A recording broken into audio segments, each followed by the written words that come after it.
there's no charge. There's no charge for that. We all just volunteer. Wow. Because we fly for free. So that's beautiful. Well, now I'm so glad that you said that, because that's another option then. Yep. I was like, there's no way I can travel all the way down somewhere and right. Yeah. Obviously with 4 kids, I can't do that. No, and you don't want to put them on. All right, guys. So just to let you know, so we're up on YouTube, but if you guys can just keep talking, because in YouTube I can check it privately before it's public, I found. Oh, sure. So if you guys can just keep talking, you'll hear a video intrude at one point, because I want to test that, but we'll be ready to go live in 2 minutes. Okay, great.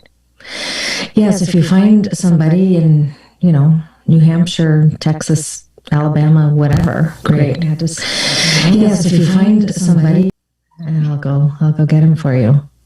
Good to know. My sister-in-law flies for Delta as well. But she's on maternity leave. You guys have apparently an amazing maternity leave. Like, well, I can't even think of the term, but the fact that she can take time off and she's got so many benefits is awesome. So. Well, it's not automatic. The way that it works is you get your 90 days off. And then if you want additional time off, you have to apply for different leaves that are being offered or have your doctor write you off. Otherwise, you are expected to be back at work to fly. Wow. So I don't know what kind of benefit she had, but she was able to take a year off. So yeah, she took a long-term leave, which they're offering them now because of COVID. So they're asking everybody to please take leave so that the people who can't afford to take leaves and really need to fly and earn that income can still fly. So yeah. Yeah, I took. Well, I didn't fly pregnant with all 3 of my babies. We have the highest rate of miscarriage in our industry than any industry in our country. And so as soon as I found out I was pregnant, I just went off. And I asked my OBGYN just to write me off. 2 kids. I have Eloise. She is 6, almost 7. She's in 1st grade. I've got Tucker. And you can tell we're not blood related because she's like 5'11". So I work full-time as a high school teacher, and I'm delivering a full remote learning. So all of my classes. She's doing full remote learning. Wow. Yeah.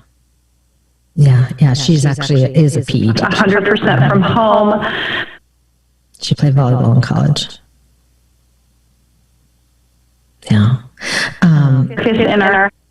And then we were buying our house.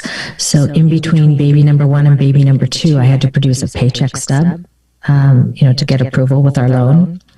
So I went back 1 month and flew 2 domestic trips and to get the paycheck stub. So I was pumping while I was flying. I'd go in the lab and pump, and I carried everything in a little 6-pack cooler chest, get to the hotel, check it in at the front desk, and ask them to put it in their freezer.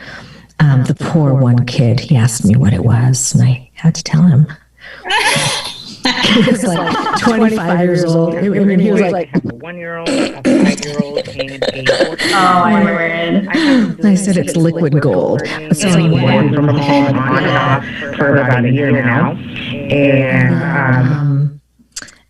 And then on the other trip that I grabbed an Anchorage. Long overnight. And I had just given birth, to Jordan, 3-4 months earlier, maybe, I don't remember. And so I took Vernon with me with the baby.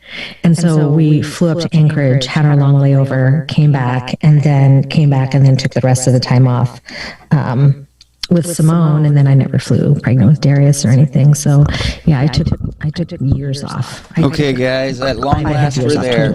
So I'm gonna go live to Facebook right now. So it'll be playing on your page and at the NBC multicast page if for whatever reason I can't find it. And then I'm gonna look up the Google Watch Party from your phone right now. Just so we'll take a second to do that. All right, so you guys can go to the Solminod page on Facebook, and he'll put on the music and the show page. And it'll be showing soon.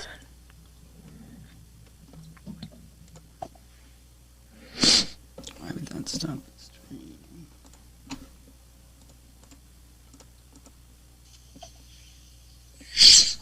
Oh, this dumb thing. Yep. There we go. Okay. It unfroze. My computer was frozen for a second. So. Yep. There we go. Okay. It unfroze. My computer was frozen for a second. So. Yep. There we go. Okay. It unfroze. My computer was frozen for a second. Yep.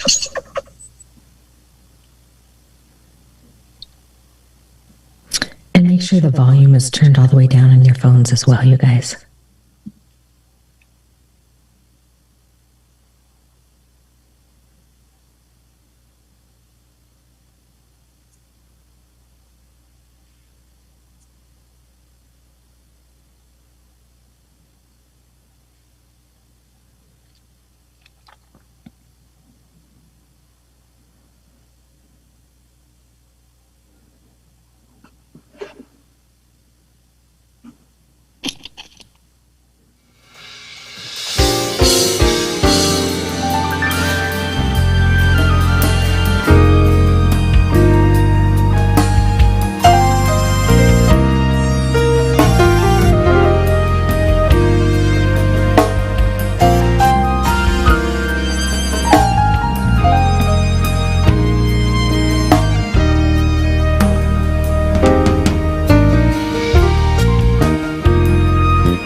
If I could get each of you just to do a quick voice test, please. Okay. Hey, my name is Amina. I'm Shelby. This is Sonya.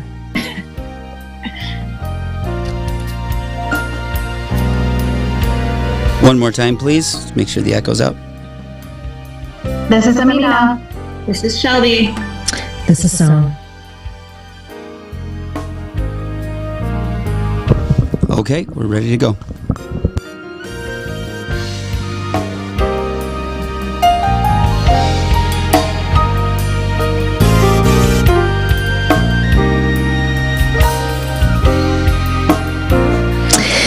Hey, everybody. Hello. Good afternoon. Good morning, wherever you're watching from. This is Sonya Doswell. Thank you for joining us here at the Solminod Show with Sonya. I hope everybody is doing well as we are under a frigid watch here, basically nationwide. It feels like I live here in the tundra of Minneapolis, but Minneapolis is now basically expanded all across our country. So I hope you are all faring well. I know that there have been some really sad situations across the country with all of the horrible weather there, and especially in Texas. And so our hearts go out to you, Texas, and everybody. We know that it's difficult to stay warm, to get your heat. We're praying for you. We're standing with you, and we hope for the best for you. Thank you for joining us here today, though. I am so excited about this show because we are going to talk about just a real deal issue that's going on, you guys. This is COVID parenting, work-life balance. And I have reached out to parents who are parents of little ones. We'll do another show at another time for parents of teenagers because I think that's an entirely different segment. But for today, we have parents that are joining us who are parents of little ones. And so we're going to talk about this. How on earth are they managing? My goodness. You know, our kids are Sunday 24, 26, 27 years old. So, you know, we have grown folks. And I am not contending with all of this on the same level that y'all are. And I commend you. My heart goes out to you. But selfishly, I thank God it is not me. I don't know how. But we will get to that in just a moment. I have a restaurant that I want to highlight, you guys.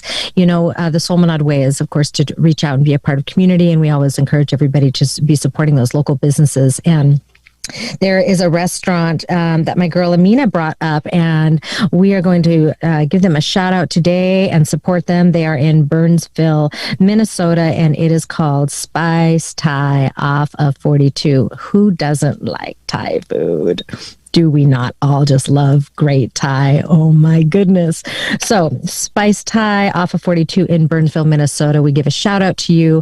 Give them a call. You can go pick up curbside. I believe in Minnesota, they're seating like 25% or so right now too. So give them a call, contact them directly, Spice Thai in Burnsville, and support your local family-owned businesses there in your community, in your state, wherever you are. We always want to encourage everybody to support those small local businesses as well. So please do that. All right, you guys, we have a fun show that's coming up next week that I want to talk about too. So the Flight Attendant Forum. So Gabe, if you have that clip ready, I'd love to share that with our viewers and remind them of the show that we have coming up next Wednesday on February the 24th, live right here at noon, the Flight Attendant Forum.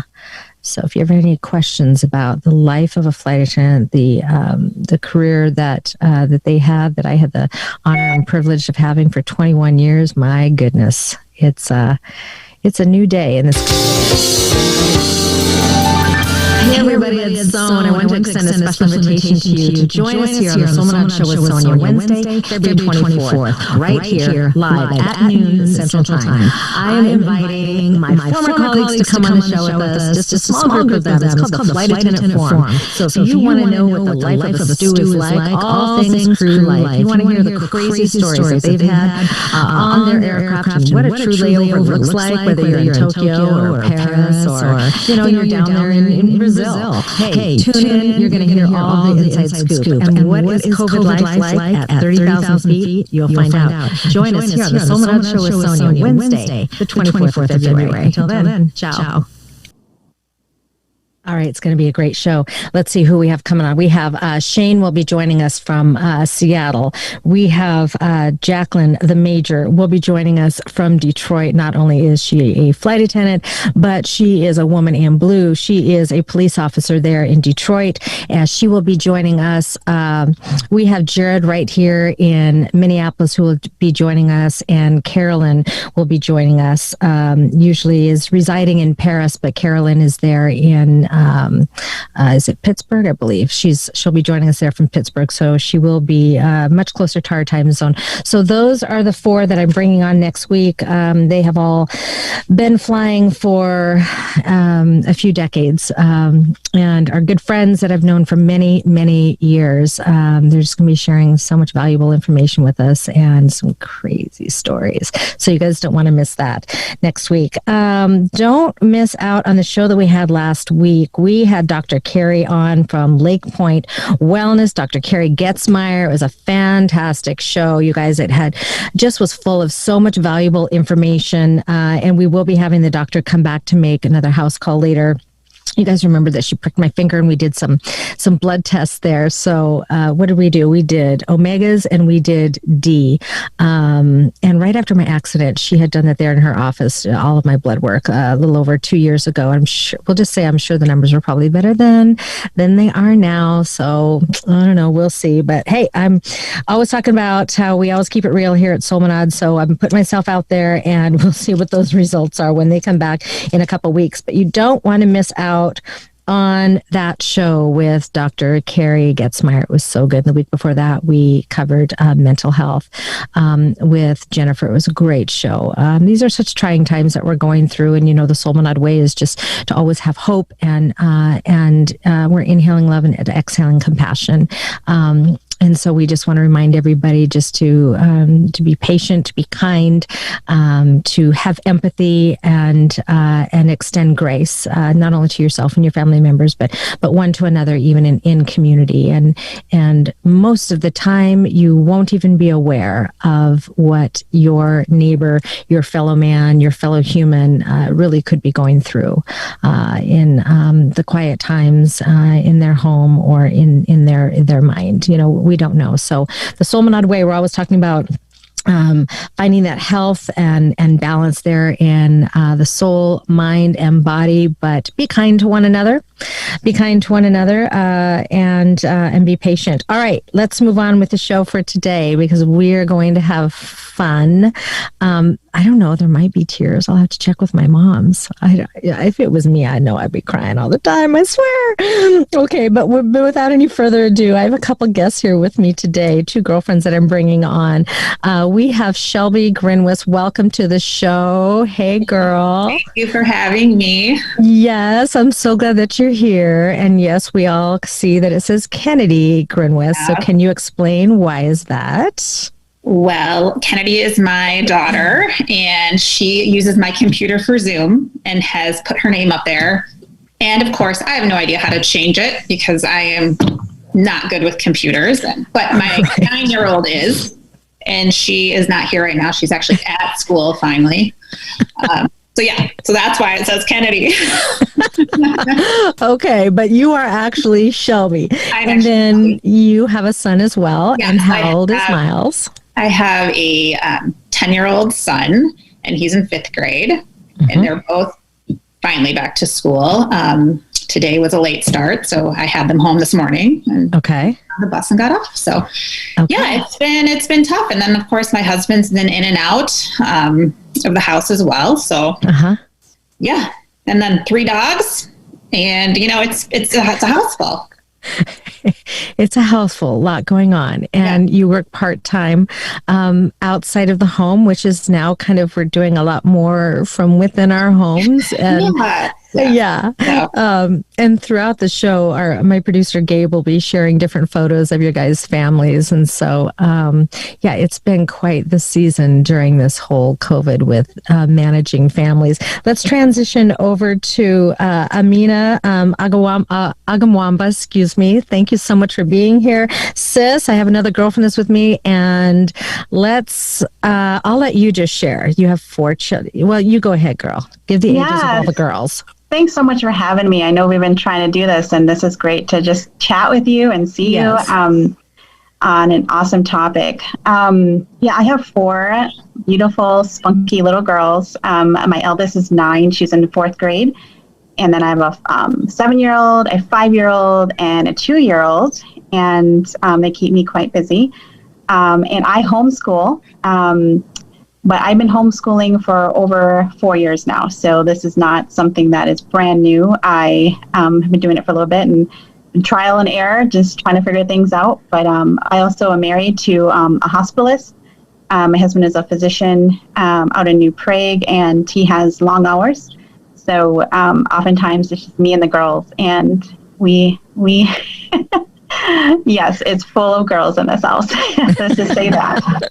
I got little teenagers growing up in my house. So, but learning to love each other and love each other through a challenging time. So. Yeah, loving each other through a challenging time. I like that.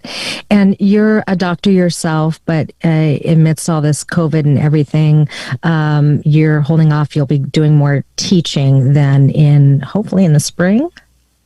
Yeah, so I do teach public health courses. I'll be teaching health communication coming up in May here. But yeah, I do a lot of teaching. I love teaching. I do research as well. I like research, but I love teaching.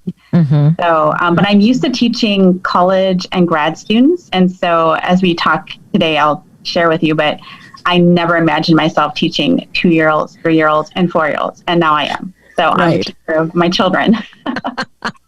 So you have to have a lot of patience, and it's definitely something I'm growing in. So.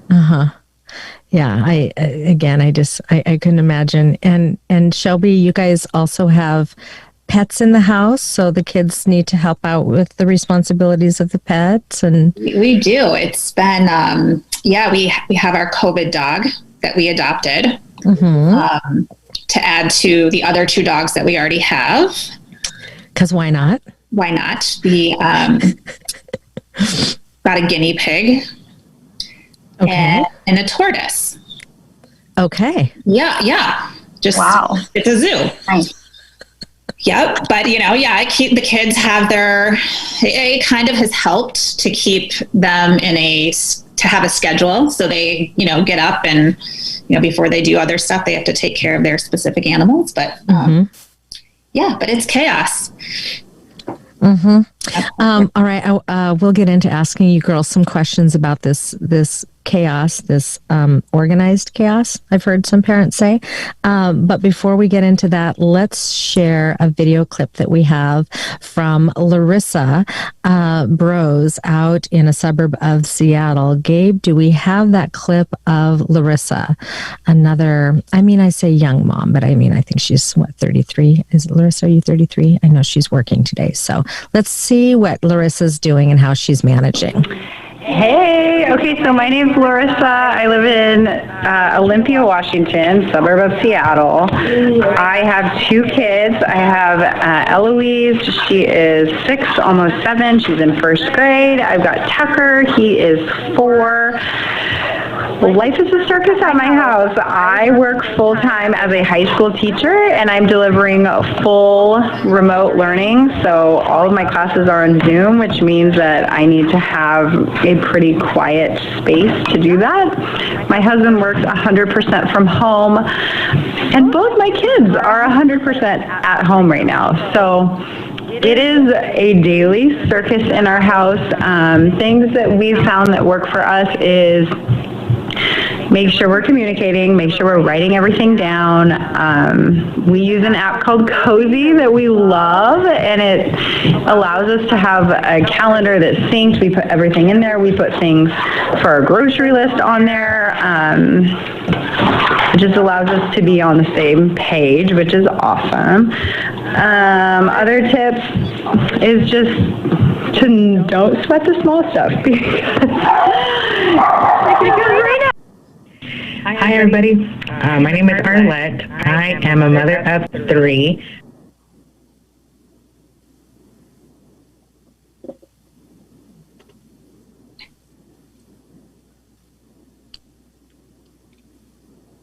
Do you want to keep playing all the clips, Sonya? No. Do we? Is that it for Larissa's clip? Did it just cut off? Yep. Okay. Well, yeah, that was the whole clip. So sorry, but yeah. That's all right. So she went on to say that the dogs were barking and that it was really crazy, and she was in the middle of cooking dinner, and then she said that somebody was at her door, and as the video goes on, then it just kind of gets loud and kind of gets crazy and stuff. And she just said just to be patient and communicate with one another. And I think she had just finished there by saying, don't sweat the small stuff. But it was kind of funny because you could hear the door, and then somebody comes in and she goes, "Hi, I'm doing a video."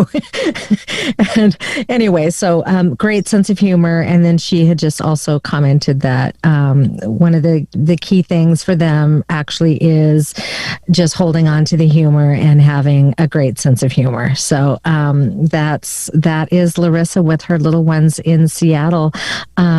Shelby, what are your thoughts, boy and girl, kind of similar to you? Yes, it sounds very similar, especially, and I was telling someone earlier, having my husband home, it's one thing to just be me and the 2 kids, and we get our groove going. Someone's on Zoom, someone's doing a project, and then you throw in a husband who's working from home, who's on a conference call or on a Zoom call, and you're spacing out throughout the house, and, dogs are barking, and, the delivery man's at the door, and, there was one day Kennedy was upstairs on the wood floor throwing ping pong balls into plastic cups, and she was like chucking them and he was downstairs trying to do a conference call, and he's texting me, telling me, tell her to stop banging on the floor. I'm like, that's her schoolwork. Like, that was her assignment.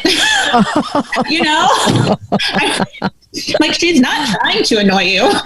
Right. But yeah, but then you gotta laugh. I'm like, honey, whoever you're talking to on the phone, just tell them what's going on, and I'm sure they'll get a chuckle out of it, and you'll be okay. Yeah. So true. I know. And Amina, how about you? What do you think of Larissa's clip, and can you relate to her organized chaos and advice of having a good sense of humor and writing it down? Yes, I think that, in different ways, I think communicating about your day is very, very important with your spouse, and just being aware of what each other has, like whatever my husband has on his schedule. So it's a little different because when he's home, he works in a different way. He has patients he may take care of and follow up on, but he's not necessarily always on Zoom calls. So that's a little different. But when he's gone, he's gone. Like, he works a week on and a week off. And when he's gone, it's just me. And by 8:00 at night, I am done. I am so done. Like, and so I become a completely different person. I think some of the challenges that we face it's just homeschooling in general. I mean, homeschooling 4 different ages and trying to manage just one subject. For example, math. The other day, I was just trying to explain one question after another with each of the kids. And it can just be like, one after another. And then you have meals to plan, and then keeping your house somewhat clean, sort of livable, balancing that. And then on top of it, if we're doing some work, I do some a little bit work here and there on the edges of the day, but I really don't have time during the day. So I stay up really late. I get up early, and it's just you repeat it over and over every day. But it's a joy. I mean, even though days can be very similar, they can also be new things happen, and it's kind of great to see our kids grow up together and to learn together, and to see them, like, for example, my 5-year-old is learning to read. And again, I don't think I mentioned this earlier, but I swear I would never homeschool. Never. That was not me. When I was finishing up my doctorate, I was like, I'm going to work full time after I have my child. And I did for a few years. I worked and I tried to pull it off. And, but anyway, that's another story, but I just swore I would never do it. And I had to learn patience through the process of just teaching my kids some very basic skills, holding a pencil and learning to read. But when they do, when you see it click, it's like, it's something you can't explain. It's something greater than publishing a paper. It's something different to see your kid just achieve something small, but very big also. So yeah, don't get me talking. I'll start talking and keep the whole show. So I'll stop there. No, I actually do want you talking. One thing that I remember that was at the end of Larissa's video is, she was cooking while she was creating or recording that video for us, right? She walked over and she grabbed a bottle of wine and she says, "Oh, and one other tip, be sure to stock up." Because she was saying at the end of the day, much like what you were saying, at the end of the day, when she gets the kids down, the house hasn't been picked up, and now you want to tend to that, and if your husband's home, then you have a marriage that still needs to be tended to and nurtured, right? And and she just said it just gets crazy. One subject that I wanted us to cover too. So Shelby, I'll start with you. Amina just kind of alluded to that. How is your sleep? Are you getting? Well, I think sleep-wise, I'm doing okay. We are early. We go to bed early here, all of us. But then my husband wakes up super early. So I don't stay up late, but when I have things that I need to get done, away from the children, I get up early to do that. Whether that's to get a workout in or watch my trashy show that I don't want the kids to see because they're always around. Sure. I have to do that before they're awake. Right. So yeah, sleep-wise, I think I'm okay sleep-wise. But yeah, it's just, I think something that's been great about the situation that we're all in, at my house anyway, is just, I think everybody kind of, sees what, each person in the family's job is in the family. It's like, I don't think the kids have ever, they've never seen dad work. They don't know what he does when he goes to the office and how long he works. And, they don't see what I do all day long when they're at school, like the laundry, things that need to get done. So I think we all kind of, started to appreciate each other a little bit more. And, in their schoolwork even, a 4th and 5th grader, you'd think the math is easy, but they have those new ways of doing things. I'm like, you just divide. They're like, that's not how you do it, Mom. I'm like, oh, that's how we did it growing up. I don't know how to do it your way. So, we kind of, I appreciate what they do at school every day. I appreciate teachers, and I was a teacher, and I'm not a good homeschool teacher. So just to put that out there. So I give all the homeschool moms that are like rocking it a lot of credit. And I was a classroom teacher. I taught art for 15 or so years. And I struggle with my own children. Yeah. Well, you're not alone. You are not alone. Even though this isn't the season that I'm in, I receive a lot of text messages and phone calls from other moms who are struggling, and who wouldn't struggle. Everybody's just been thrown into this. It's been a major curveball. Even for families who homeschool, there was still all the other activities that you did, with your children, and now it's like everybody is in this collective lockdown, right? And of course, it varies from state to state, but you're not alone in your struggles, and you can have horrible days where you just may feel like you can't get anything right, and then you can have other days where things are kind of vibing, things are kind of going somewhat smooth, and it could even be to your amazement, right? But overall, collectively, you are not alone, Shelby. You are not alone in your frustrations and in your struggles. One of the worries that I have through all this is I'm sure every parent is worried that their child is going to be behind, right? Yeah. And I hear a lot of that. Mm-hmm. Especially, my husband especially is just, he that's his big worry. And I worry about it too, but that's, so he's always, when the kids are done with their work, you need to give them more work. They need to go above and beyond what they're given so that they don't get behind. And, I put a lot of pressure on myself trying to add in the extra academics and, and then having to argue with them to do it because, of course, Mom told me to do it. I'm not going to do it. Mom told me to do it. Right. But then I actually had to sit back and kind of think, it's obviously my kids, we're not the only ones that are in this situation. But then you also have to think about, you know, their mental state, you know, I mean, as frustrated as we are, they are too. And, you know, to just pile on all the extra work that we think they're going to need may do more harm than good. Right. So I've had to kind of pull back on putting that pressure on them, especially at 9 and 10 years old, you know. So that's been kind of something that we've been struggling with here, as far as, you know, where my husband thinks they should be, you know, what we should be doing for education versus what I think. And so I don't know if that's just me or everyone, but yeah, no, that's a huge resounding collective yes. And of course, you know, we know that there are a lot of children who are falling behind across the country because their situation is a little bit different. Maybe they have a single parent, or, you know, they're being reared by grandparents or a loved one, and maybe they are an essential worker and they have to work outside of the home. So we have children all across America who are home alone, you know, in this time. And you know, is the self-discipline there? You know, who knows?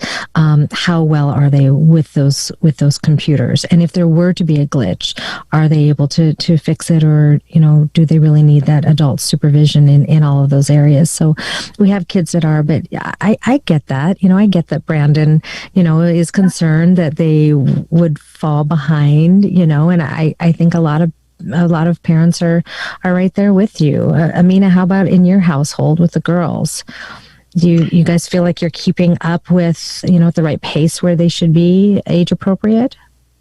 So, you know, first of all, I really just feel for moms who had to enter this new age of trying to teach your kids at home when they're already working, or they have so many other things they're juggling. And I've had to learn how to school my kids through trial and error. And so, and each stage is different. I think my kids are getting a little older now, and they're a little bit more self-motivated, but it didn't happen overnight. And I definitely think one of the best tips, it's a very small thing, but one of the best words of advice I got from another homeschooling mom was set weekly goals, not daily goals, but weekly goals. And oftentimes you have those bad days where your kids are just not there. They're not really, either they're sad or upset or just not motivated to do their work. And that might mean you do a reading day. I do a lot of reading with my kids. We do like a morning basket where I fill it with a bunch of books and we just sit on the couch with a blankie and read. We read the Bible, we read poetry, history together. And I really treasure that time. Sometimes I fall asleep. but my kids will wake me up, and sometimes they'll take over reading as well. And it's just a great memory to have, even if we're not doing all the textbook stuff like their math workbook or their science stuff. But on those good days, we take advantage of it, and we take advantage and we push through. And so at the end of the week, we kind of look back and say, okay, this is what we've accomplished. Did we did we meet our goals? And if not, sometimes we will do a couple of things on Saturday and Sunday. So it's very fluid for us over here. And I've learned to just let it go, especially when, for example, if someone's struggling in a math homework assignment, I've learned that you can't, like with my first child, my poor first child, she's had to deal with me learning how to teach her. But I've learned to really give her grace and give myself grace and to be patient.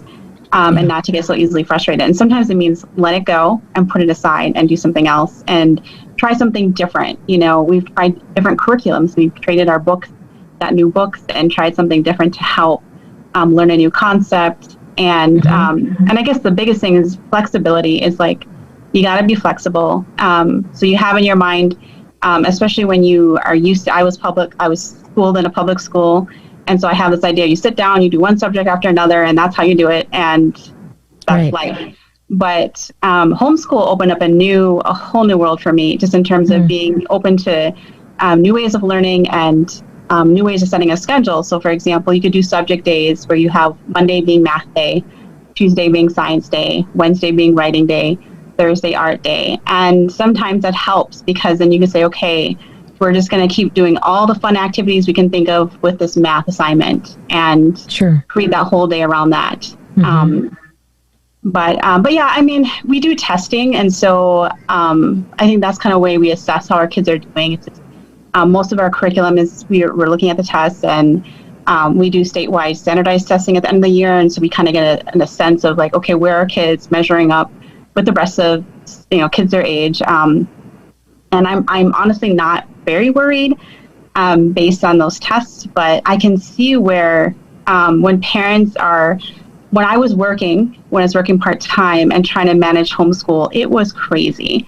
And I'm sure my kids were not learning what they should have been learning. So I just give props to those parents who are trying to work and school their kids, take care of the home, and whatever else COVID is bringing it to us. And, mental health issues, financial issues, all of those combined, all those stressors combined, I know it's a hard time for many people. And I know for me, I've been trying to, anybody who's new to homeschooling or just staying home, I try to give them some advice on what things they can try to do to break up their day. We do art therapy a lot. Our whole kitchen is full of like canvases of like art. We have llamas, we have the sky, we have flowers, pictures of everything. So we do a lot of art here. And music therapy, like just listening to music, dance party. My kids, we have this huge speaker and we just turn it on every night and they jam to it. Like things like that to break up this kind of hard time for kids too. So. Yeah, sure. That's great advice. Shelby, I know you can relate being an artist and an art teacher as well to the art.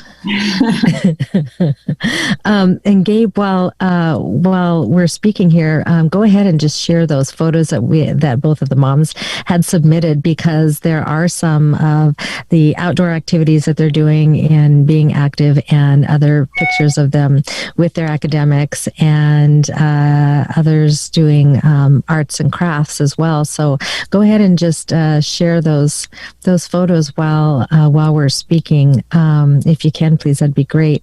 And Shelby, so talk to us about keeping your kids physically active. So Amina was saying every night, they put that music on and they're all just jamming out and presumably jumping around and freely just moving, right?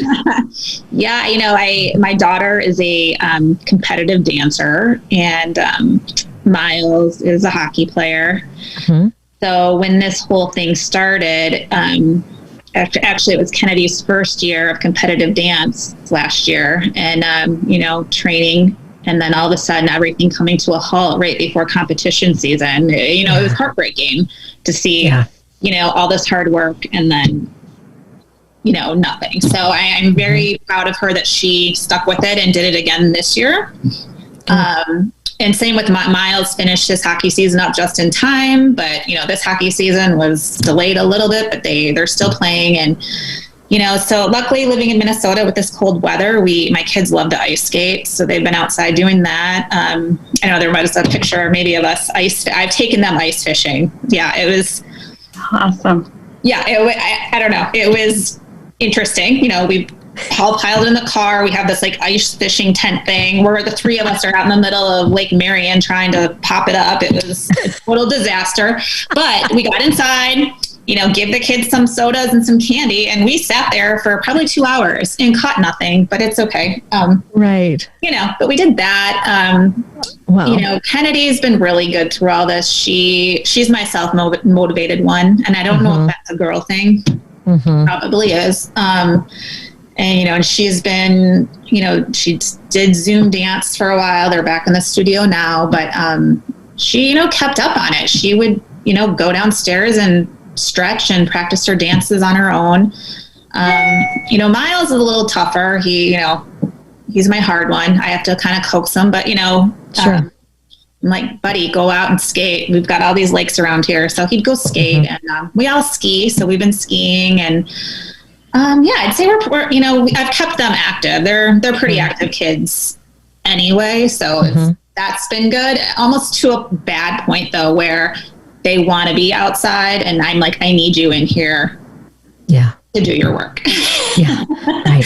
There's that too. That's been my struggle. They think, school's out. I'm like, if school's not out, you're just home doing it. And that has taken us a long time for them to understand, especially the way this all ended last year. It was so up in the air whether they were going back or how long they were going to be off. And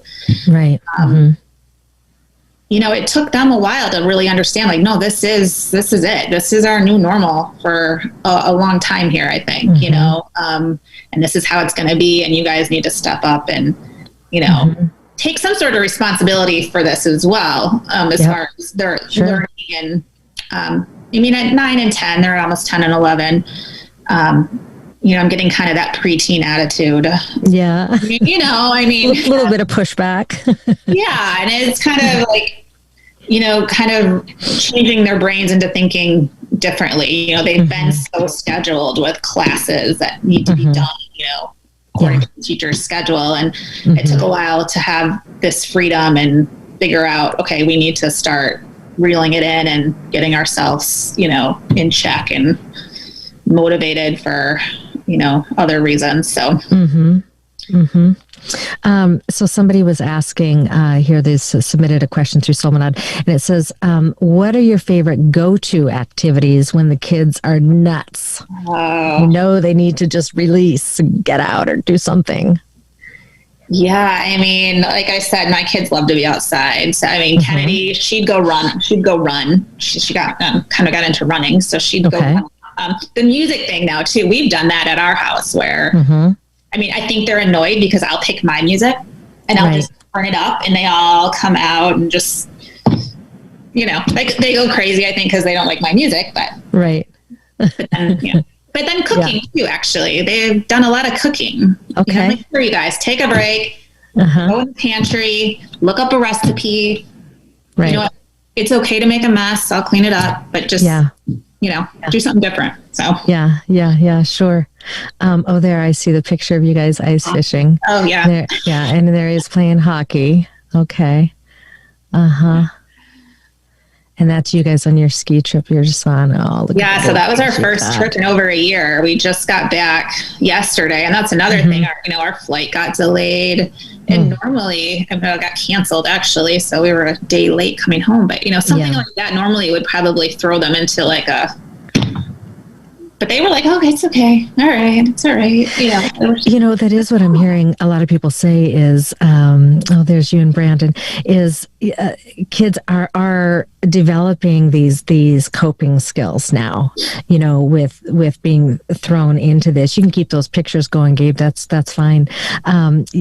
Now they're developing these coping skills and they're able to hone in on them. So when the next crisis or, bump in the road hops up, like your flight's being delayed, right? They didn't lose their minds, right. And I think that's just, one of the many blessings that has come out of this season is that, the kids are learning to be more flexible, to be patient. And I think that they're gaining confidence, in themselves. I got this. I can do this. Okay, this is new. This is not what we had planned, or this didn't quite go right, but I got this. Amina, do you see your children becoming more empowered as they go through all these challenges in this time with, you can't do this, you can't do that, you can't go here, you can't go there? I definitely think kids are way more resilient than we give them credit for. I definitely see my kids becoming more emotionally mature and even just helping each other through these times. I'm just so thankful they have each other to kind of lean on. And I'll even hear my 2-year-old self-talk to herself when I tell her things like no more candy, or just the little things like that. But she'll say, she'll cry for a minute, like a 2-year-old would, but then she'll say, no candy, no candy. And then she'll get over it. And it's interesting to see that, I think when we be running around, like you said, even homeschool moms, before pre-COVID, we had activities every single day. Like we would be up and out. We had ballet, we had music, we had Bible stuff at church, just all sorts of stuff going on. And and then we had co-op, which is, if for those who are not familiar, homeschool co-op is where homeschool families get together and they do classes together, like art and Fayette and science and all the great classes that you might not always cover in your home. You kind of need kind of a group of kids to work with. So, and so we all miss that. We miss that interaction and that community. But I think it's true. Our kids are learning to be more flexible, to be able to hear no a little bit easier.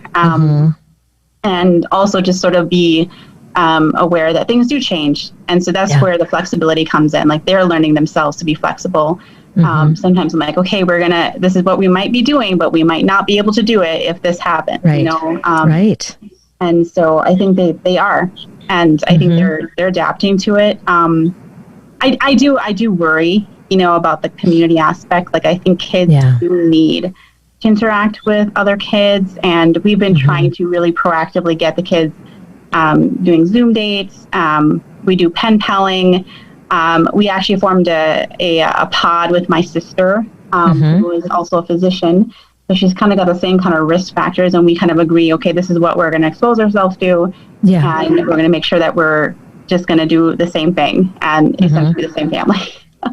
So my niece who's 13 gets to hang out because she's an only child, and my kids love her to death. Like she has all these great ideas to play games and things like that. So they always look up to her, and just having that interaction with someone else is such a blessing for us. And to see them have that. And I think they treasure it more. It's so interesting. It's like, last year, this same time, I think kids were just running around doing stuff, but like, I think they really do value that time that they do get, the little snippets in time. We also have, every night we started doing this with my mother-in-law. She does prayer and worship with them every single night. And at first I was like, okay, how are we going to schedule that every night with 4 kids? And my kids absolutely love it. They love in fact, when I'm late and I'm like, they're like, we haven't called grandma. We got to call grandma. And I'm like, oh yeah, we got to call grandma. And so she'll pray over them. She'll bless them. She'll let them read scripture with her. And they learn a lot of Igbo songs. So like my husband's Nigerian and they're learning his language, which is Igbo. And so she teaches them their language. And I think that's awesome because I can't teach them that component. And that's something that's priceless. That I don't think that would have happened. You know, you think about the things we're running around doing every day and every night, we probably wouldn't have been able to schedule that the same way. So I think in this time, we've definitely weeded out a lot of things that are pretty much really unnecessary. And we've kind of, when we do get back to normal, if that's ever even possible, I think we'll realize what's important, you know, a little bit more and not try to keep ourselves so busy, but prioritize the things that matter a little bit more. So. We had a show for New Year's on, and we had my girlfriend Rhonda Bermond came on, and she said, you know, there's so many blessings that have come out of this season. And she said, one is we truly are learning what is essential and truly that which is not essential.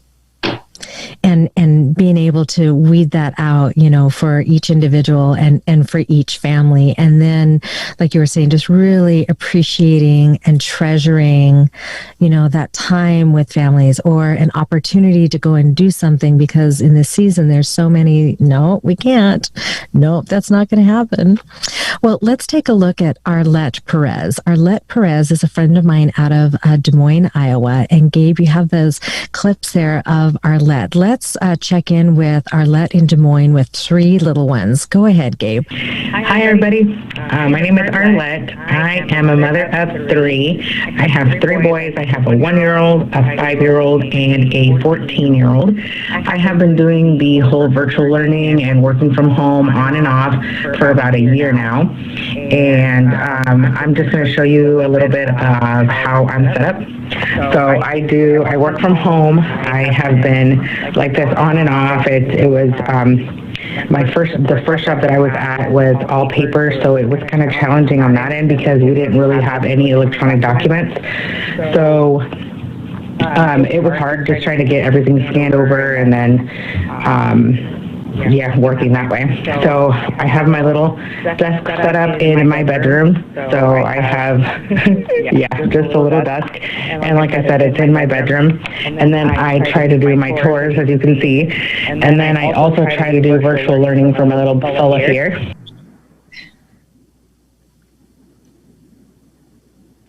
All right, and then there's another one. She his room with the next.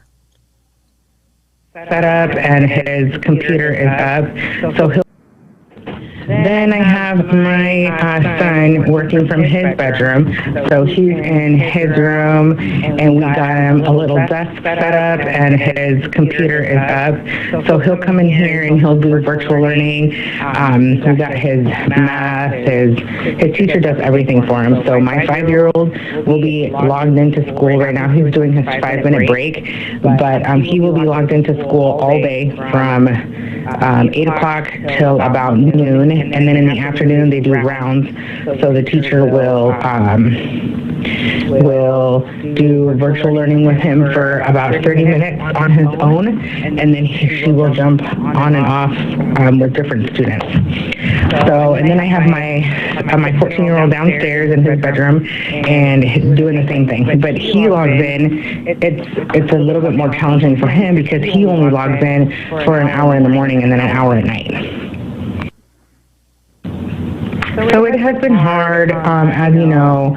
I try to work full-time and put in my 8 hours, make sure that I am doing my, giving it my all, giving it all that I can on my work. And then I also have to make sure that I am checking in on my kids and making sure that they're logged in, that they're doing a good job on their work.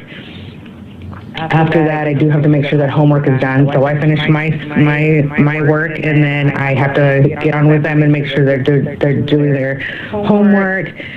Then I still have to go cook supper, get chores done, get things done around the house. So it has been challenging. One of the things that I would want to know from parents is what their schedule looks like. What do you guys do during this time.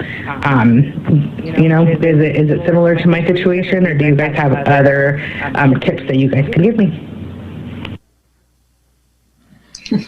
I'll tell you, one of the common themes that I see in Arlette's video and in Larissa's video is, there's some long, deep sighs. They're tired.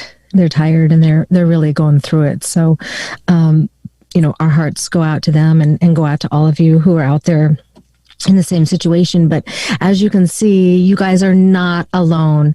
One thing that we keep talking about here at Solminod is the importance of reaching out across the street, across the aisle, across town, or whatever, and checking on your loved ones. And so, how about for those of you in that community, whether it's the homeschooling community or it's the classroom community, do they still have what do they call PTA and the classroom parent teacher or whatever that's called, I don't remember.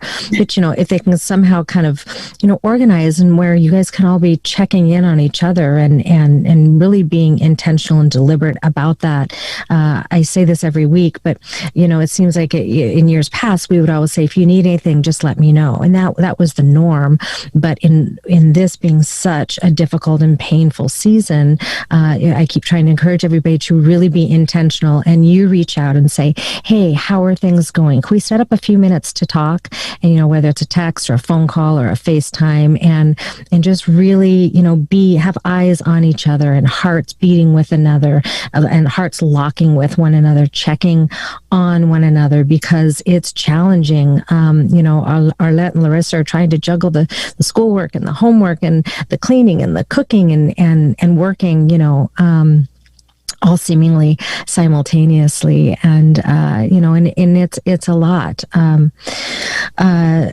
Shelby, do you have any ideas about the scheduling? Now, they're down in Iowa, so I know, like in Washington State, the kids are not in school. Now, some states are going every day. Other states, it's 2 days a week for a few hours. So you're in Minnesota. How have you set it up?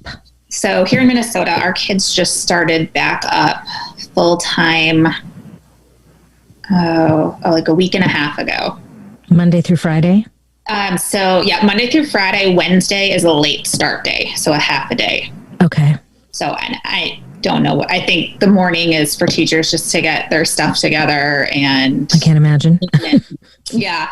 But when we were home full-time, it was very similar. I would set alarms. Each of my kids had specific Zoom calls they had to be on at certain times. So I took their iPads and set their alarms for each, just so they don't miss. You get working, and a lot of times they would just miss the Zoom altogether.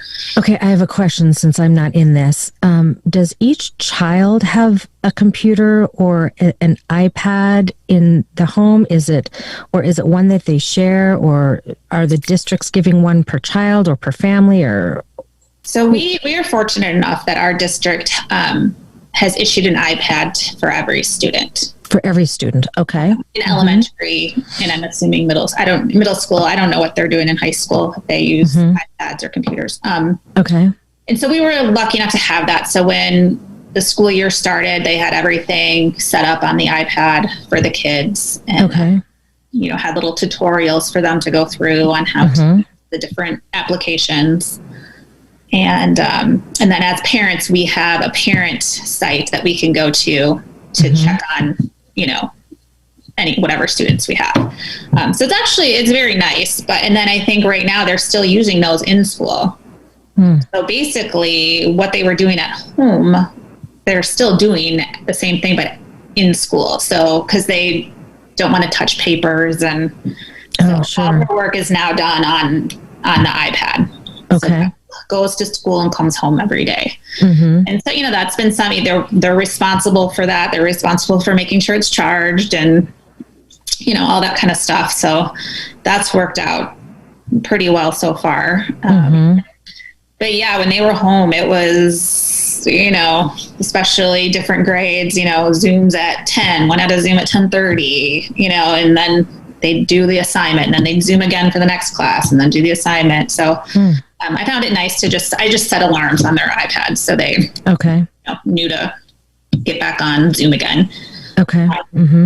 But yeah, having to, obviously get housework and stuff. And like you said, I do some artwork outside of the home, and I've been working on starting another business. And so just kind of finding the time to fit all that in, and, you know, especially sitting next to my son and making sure he's doing his work. Right. Kennedy is more self-sufficient. Miles, he has to be able to see me to know that I'm watching. Yeah. Right. Yeah. Because some really do need more oversight than others, and each child is different. Each personality is different. So all the needs are different. What about with your schedule with caring for the home, you guys? How do you, Amina, you've got the 4 girls, yet they're in school. I mean, I assume homes probably aren't as tidy and organized as they used to be. I know mine wouldn't be.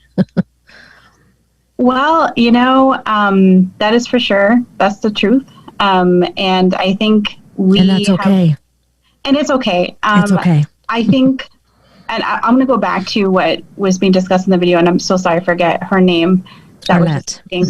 Yes. I think space is so important for learning. And I think one of the things that I've learned, so when we first started homeschooling, we have this room that we set apart from the house, and we got them tables for each of the kids and their own little spot, own little shelves. And it's really cute, and I love it. But I learned that they love to be with each other, facing each other, and they kind of, they help each other. So oftentimes we break it up. So they'll be doing independent work on their schoolroom desk in their schoolroom. But oftentimes the learning happens over the kitchen table, and they're together and they're laughing and they enjoy each other's company. And I also know that daylight is important. Daylight is huge. So if you have a space that has, and again, everyone has a different situation, but if you have a room that has light and it's in your kitchen, use that, you know, like, because your kids need that daylight. And then getting them up, because, you know, I'm going to put my public health hat on and just say, you know, exercise is so important, and getting them moving around. I know when I've sat down here doing a Zoom call for 2 hours, I was like, I gotta get up and move. Like, your legs fall asleep and your eyes get hazy, and it's probably not good. So, you know, just maybe interjecting little things in their day to help them kind of get moving. And I don't know if it means give them a stand-up desk or whatever, but just get them moving. But our house, yes. I get my girls involved. My girls have chores. That's what I do. Yes. And it's I'm so all much for giving the better. kids chores. Yes. My kids, like when we do a meal, like they know what they're supposed to do after their meal. Clear the table, wipe the table, sweep the floor, load the dishwasher, unload the dishwasher. So they kind of know those things, and that's a huge help. Like little things like that. And they know to pick up after themselves. They do their own laundry. I'm teaching them to cook. I'm a little bit more hesitant with the cooking. Yeah. But I know that people say you need to let them learn, because they're so excited to learn. And I'm just like, ooh. One time my daughter made mac and cheese and she forgot to drain the water, and package came inside the thing, and it just, you know, it tasted interesting. But we love her, and she's learning, and that's how she learns, through making those mistakes. And Grace. Exactly. So I have to sometimes get out of my like adult mode. You know, like when you're an artist, Shelby. So you know, like if you're seeing your kids do stuff, like, oh, this is how it should be done. You have to like pull your hand back and be like, no, we're gonna let them do their thing. So it's also gonna be fine. But that's something I've learned too. Is you know what? Again, I'm kind of a clean freak too, which probably doesn't go hand in hand with artists, but I've had to just let it go. I'm like, and they're old enough to clean up, but you know, with Brandon home, he sees it and he just is like, oh, did you see the kitchen? I'm like, yeah, I saw the kitchen.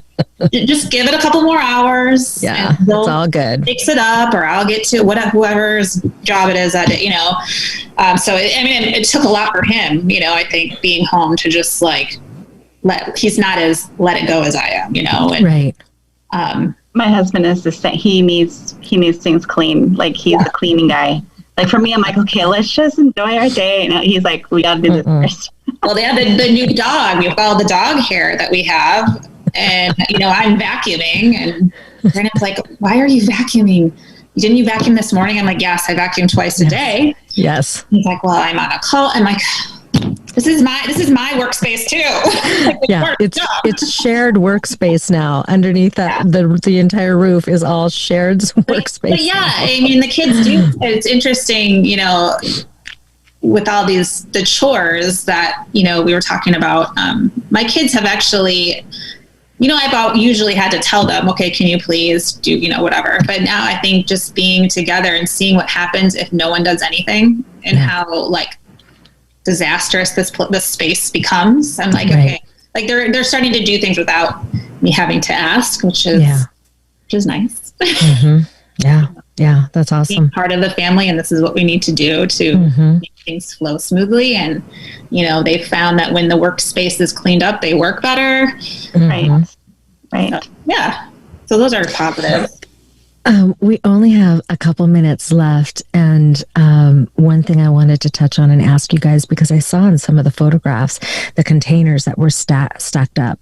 So have you guys implemented more meal planning, since you're not really going out to restaurants and stuff anymore, and your kids aren't having breakfast and lunch at school anymore? Do you guys implement meal planning in your household, and do you involve the children in this? Yeah, we do, because I feel like the kitchen is open from 7 a.m. till 8 p.m. Yeah. And like this, I am going through food like none other. Right. And I'm finally like, okay, even with the husband, I'm like, right. He's so cute, and eat, man. Oh gosh, and cups are do we always need a fresh cup for every glass of water we get? Anyway, I could rant about that forever. But I finally, it was kind of a free for all at first, and I'm like, this isn't, we've always planned dinner. Like dinner's always been kind of planned out, but I've never really had to plan lunches for everyone. Right. This. Right. And, so, I started doing it, thinking, okay, I'm going to plan. And then, lunchtime comes and, Miles will come down. I don't want a sandwich. I want chicken nuggets, and I don't want that. I want, and I'm like, okay, just because you're in your home for lunch today, during the weekend, whatever, but during the school week, you're going to eat what I made, just as if you were, at school and you had your lunchbox, because I can't be making 100 different things at lunchtime. Girl, my kids are grown, but growing up, I always told my children, I am not Denny's. No. That's kind of a West Coast restaurant. I don't know if you're, but I am not Denny's. No, and they're old. This is what's for lunch, or this is what's for dinner. And my kids are old enough where they make their own lunches, but it's more of, I went to the store and I bought, this amount of turkey. We need to eat it. Just, this is what we are having. And, and they've obviously complained, but they finally think understand. Cause I felt like I was getting rid of a lot of food that just no one, this is what they said they wanted, but not what they're eating. You know what I mean? Right. This isn't a restaurant. This is, you don't get the menu and pick whatever you feel. No. Because we were wasting a lot of stuff because they weren't eating what, so we plan our lunch. The lunch is the main thing that saved us, planning lunches. Yeah. I told a young neighbor friend of mine has 2 little ones. What are they? 5 and 11, 6 and 11. And they're both working in their homes. And so what I had suggested to her is you can maybe give them an option, but for you, make sure that it's a win-win for you. It's kind of like, when Joey's indecisive about what Joey's going to put on for school. Well, you can simply say, did you want the red shirt or the blue shirt? Personally, you could care less, right? But you're encouraging them to be in that decision-making position, empowering them that they are going to make their decision. Yet you don't want to say, well, open up your drawers and go find something, because their little minds then can be so overwhelmed. So, it's like, well, did you want, there's carrot sticks or there's, celery sticks, but have them chopped up, have them in the refrigerator right toward the bottom drawer so that they can go in there and they can help themselves. It's not like they have to go into, the pantry to get the flour, to get completely cook something from scratch for themselves. But, just have those couple little options in there and encourage them. You can go in and you can get that. Mommy doesn't have to get into the kitchen for every meal meal and stand there and cook something fresh every time, you know. Amina, how about you and your household? What are you guys doing with the meals? So I'm a crock pot lady. So I use my crock pot like no other. Yeah, and great. I've been trying to hint to my husband I would like an Instapot too. So we'll see how that goes. Maybe he'll watch this later. And but yeah, no, I think it's very important. I've learned that I love cooking, but I don't love cooking daily. Like I love to make new things, new recipes. Same here. But making sandwiches and kid stuff, like I made this amazing, like, again, Thai food, and like my kids are like, Yum. You know, so it's a hit or miss. And sometimes I make something, I'm like, I didn't think it was that great, but they love it. So it's just, I definitely think meal planning is very important.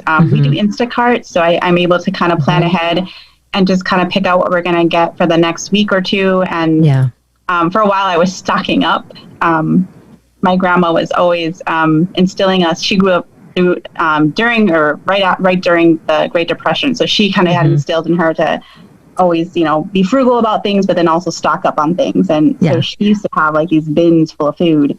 So that kind of is in me for some reason. So sometimes we were, in this situation, I've been stocking up on rice and beans and anyway, but I plan ahead to try to figure out, okay, the next few days, what we're going to have, and then kind of work with that. So I do not like shopping, and I can't go in the store with 4 kids. So that's not going to happen. No, not going to happen. No, definitely not. So before we go, I want to transition to one more thing that is, and different ones have kind of touched on a little bit, but self-care, you guys, is so important. And so the moms and dads that are out there watching today, make sure that you are setting some time aside to take care of yourself, you know, take care of your soul, feed your soul, take care of your mind, and take care of your body. And what that looks like and what the key balance is for each individual really is based on what your desires are and what just brings you and nurtures that peace and that joy, and gives you rest. And stimulates you and rejuvenates you. So you find out whatever that is, but don't just put yourself completely last. You know, I mean, that's fine if you miss a few days or you miss, you know, something that you were going to do one week or whatever. It's really finding that balance. So don't forget about that. I have a husband question that's come in, and I'll just present this here to you ladies. It says, what would you prefer, a date night to decompress, or that he just take the kids, or if it's a she, if she just take the kids and let you ladies go out by yourself, you know, go for a walk by yourself, or if you can go indoors, you know, can you go and meet somebody for coffee or for dinner? You know, what would you prefer? Well, I guess for me, it would probably be to go out with my husband, just because we don't get that. I mean, and again, my kids are at that age where they, you know, they want to sit. I mean, Kennedy wants to sit with us and listen to what we're talking about. And, you know, and it's like, you know, there's, especially with the things that have gone on in our world through this pandemic, you know, those aren't things that we really want to discuss with them, or, you know, with them. Sure. And, not age appropriate. Yeah. And so, you know, I think it, you know, when we were in Colorado this last weekend, you know, they were old enough where they stayed in the condo, and Brandon and I were able to go ski together, just the two of us. And it was so nice to just, I mean, whether we were talking or not, you know, there's, you know, but just to have time alone. And it sounds weird, but I feel like that's one thing that I don't get in my house ever. Yeah. You know? So, I mean, I guess it all depends on your wife or your husband, but and Amina, I know last week you put that crazy post on because it's like, that would not be me. But you guys actually went out for your romantic walk in the tundra, even though it was below zero, right, Amina? Because you had your romantic quiet time alone, right? I'm not sure. Yes. So I'm going to say the same thing actually for the date thing, because I've been on one date I think since, I don't know, March of last year. Wow. So we have young kids, so we can't leave them alone. And that has been definitely one thing. We've gone on dates with them, but outdoors and whatnot. But I will love a date with my hubby for just even a few hours. And I'm looking forward to that. We celebrated our 10th anniversary with our kids, which was amazing. But it was not what I imagined. Sure. Yeah. But, and my husband is so awesome. When he's home, he will let me do what I need to do to just decompress, if it means going out for a walk when it is cold, I guess. For sure, like I really am blessed. My spouse has been amazing through all this. Like he knows, like for my mental health, I need to get out. Yeah. And so I have gone out by myself, and I've, met up with a few people and got outside and just chatted with my girlfriends and stuff. But I would love a date. So. Yeah, I know. A date be nice. Yeah, I hear you. Well, I have a. Sorry. Go ahead, Shelb. I have a friend. She, her and her husband took a bottle of wine. You'd appreciate this, Sonya, because they took a bottle of wine and sat out at the airport where you can watch the planes take off. Oh, sure. And that was their date night. They sat in the car and drank wine and watched planes take off. Yeah. Well, hey, you know what? A girl's got to do what a girl's got to do. And if you need to grab that bottle of wine and just sit in the car with your man and watch airplanes take off like it's a fascination from 1950, then so be it. I love it. That's great. You guys, thank you so much for being on the show. We're just about out of time here, but if you could just wrap this up and just summarize just one thing that you can share with our viewers about this COVID parenting work-life balance, what would that be? I would say for me, it's patience. Grace and communication. Yeah. Keep those communication lines open to see how everyone in your home is feeling and where everyone stands, and to be able to step in when need be. So yeah, that's good. Amina, what about you? I think for me, I think take pockets of time to do something special that will help you, because if you're not well, your kids are not going to be well, your spouse is not going to be well. What is it, the saying, the wife's not happy? I don't remember the saying, but you probably know what I'm talking about. But I've actually signed up for like 3 Bible studies, and I'm going to be leading a book study, and these are things that make my heart happy. Yeah. And I need that. So that helps me kind of refill and refuel to be able to take care of my kids, and to cope with all of this for them, to be there for them, because they need me to be well. So take care of yourself. Light a candle for yourself, in the morning. Turn on the music that you need to listen to and listen to it, and that will help you get through it. Yeah, definitely. Yeah, happy wife, happy life, happy she, happy me. Yeah, I know. The woman is just the center core of the home, and it's so important that the woman in each home is strong and is healthy, and in order to maintain that, it's important that that everybody just takes that time, whatever it is, and just find that balance. So, well, ladies, I thank you so much for joining us here today on the Solminod Show with Sonya.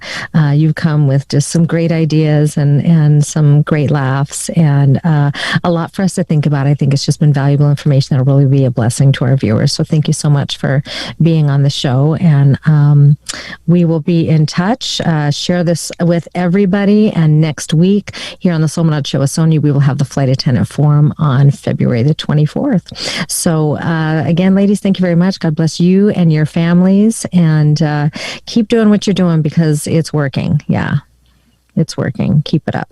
All right, you guys. Well, I'm just going to sign off for now and just say to all of you, I thank you so much for joining us here on the Solminod Show with Sonya, and you be blessed in whatever you put your hands to do. Until next time. Ciao.